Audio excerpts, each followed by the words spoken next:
जय हिंद, हर हर महादेव। आशा करते हैं आप कुशल मंगल से होंगे।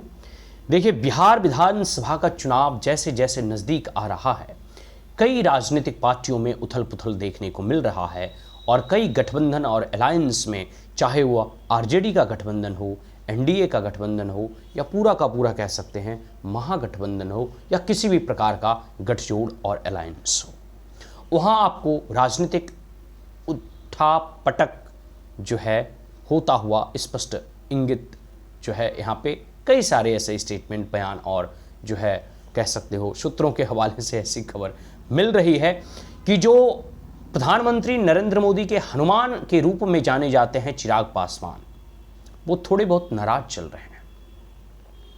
नित्यानंद राय जी की मुलाकात के बाद, कई सारे बीजेपी के लीडर्स से बात करने के बाद क्या चिराग पासवान की नाराजगी दूर हो पाएगी? और आपको पता है कि बिहार अभी यहाँ का जो पॉलिटिकल स्फीयर है, पॉलिटिकल एरेना है, राजनीतिक सरगर्मियां जो कह सकते हैं, वो एकदम अभी हॉट है।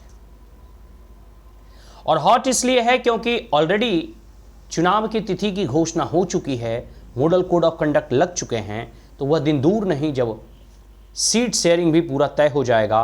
कहां से किस सीट पे किस पार्टियों के किस नेताओं के नाम जो है बनेंगे और बिगड़ेंगे, ये सब सारी चीज़ें तय हो जाएगी। लेकिन इससे पहले तय होना है कि कौन पार्टी जो भी जिस गुट में है, जिस अलायंस में है, वो कितनी सीटों पर चुनाव लड़ेंगे या किसको कितनी सीटें मिलेंगी।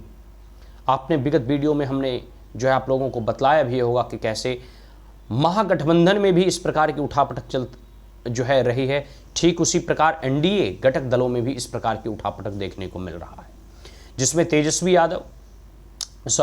जिसमें जो है चिराग पासवान लगे हुए हैं कि उन्हें अधिक से अधिक सीटें मिले, 40 सीटें से कम नहीं लेंगे। इधर जो है जो है आप कह सकते हैं कि जो जीतन राम मांझी जी की पार्टी है, यह भी लगे हुए हैं पूरा का पूरा कि हमें भी 20 से 30 सीटें चाहिए। तो सारे राजनीतिक दल जो भी जिस संगठन के हिस्से हैं, सब लोग अपनी अपने तरीके से अपने अपने तरफ से जो है अधिक से अधिक जो है कह सकते हो सीटों की हिस्सेदारी चाहते हैं। मोर और लेस जो आने वाले समय में आप देखोगे, विगत वर्षों की भांति मुझे जैसा अंदाज़ा लग रहा है कि ठीक उसी प्रकार से 100 सीटों पे जेडीयू और 100 सीटों पे जो है बीजेपी चुनाव लड़ेगी।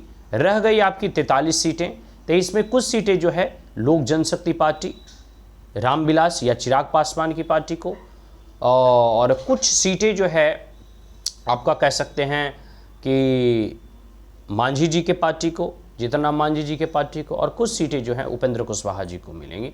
और छिटपुट जो है कुछ अगर छोटे मोटे दल या कोई और हुए तो उनको एक आध दो सीटें दी जाएगी। ओवरऑल खेल यही दोनों में है, बीजेपी और जेडीयू की 100 सीटें लगभग मान कर चला जा रहा है कि तय है। तो यहाँ पेच फंस रहा है दो नेताओं, एक जीतन राम मांझी जी का और दूसरा चिराग पासवान जी का। अब सबसे बड़ा प्रश्न यह है कि क्या चिराग पासवान पिछली बार की तरह कहीं खेला ना कर दें। आपको पता होगा कि पिछले बार 2020 के बिहार विधानसभा चुनाव में जो है चिराग पासवान की जो पार्टी है वो अकेले चुनाव लड़ी थी, एनडीए घटक दल के जो है साथ वो नहीं लड़े थे। विधानसभा चुनाव की मैं बात कर रहा हूँ। उसमें उन्होंने क्या किया था कि जहां जहां बीजेपी की सीट है, बीजेपी की कैंडिडेट है, बीजेपी के कैंडिडेट के जो है सीट से चिराग पासवान ने अपनी पार्टी के कैंडिडेट को नहीं उतारा, बल्कि जहां जहां जेडीयू लड़ रही थी वहां वहां उसने जो है कह सकते हो कि अपना पार्टी का उम्मीदवार उतार दिया। इससे हुआ क्या कि जेडीयू का परफॉर्मेंस और सीट मात्र 40 या 44 सीटें वो जीत कर आए। ओवरऑल आप कह सकते हो कि इसमें जो है जेडीयू पार्टी धराशायी हो गई। मतलब बहुत सारे वोट हालांकि चिराग पासवान की पार्टी ने काटे, हालांकि वो जीते एक भी सीट नहीं, लेकिन वोट कटा और वोट कटने का परिणाम यह हुआ कि जो है जेडीयू जो है का अब तक का सबसे खराब परफॉर्मेंस जो है आया था। ओवरऑल आप कह सकते हैं कि अपने आप को हनुमान बतलाने वाले चिराग पासवान पता नहीं मन में क्या गुल खिला रहे होंगे, लेकिन एक बात तो स्पष्ट है जैसा नित्यानंद राय जी का जो है हम लोग इंटरव्यू देख रहे थे, और फिर चिराग पासवान ने भी बोला आगे जो है हम लोग इन सब चीज़ों के बारे में आपसे बात करेंगे। और फिर जो है स्पष्ट है कि 13 तारीख तक सारी चीज़ें जो है दूध का दूध पानी का पानी हो जाएगा, सारी परत दर परत खुल जाएंगी। और ऐसी संभावनाएं जताई जा रही कि 13 तारीख के बाद नॉमिनेशन भी फर्स्ट फेज का जो है शायद 10 तारीख से है और सेकेंड फेज का 13 तारीख से। तो इन्हीं बीच में सारी जो है पार्टियां अपनी अपनी पत्ते जो है और पासे जो है खोल देंगे। ठीक है, तो अब देखिए आने वाले समय में ये खास करके जो एनडीए घटक दल हैं, ठीक है, क्योंकि चुनाव बड़ा दिलचस्प होने वाला है। और जेडीयू का जो जेडीयू पार्टी को जो झटका लगा था 2020 के चुनाव में, उससे जेडीयू अभी तक उभरी नहीं है।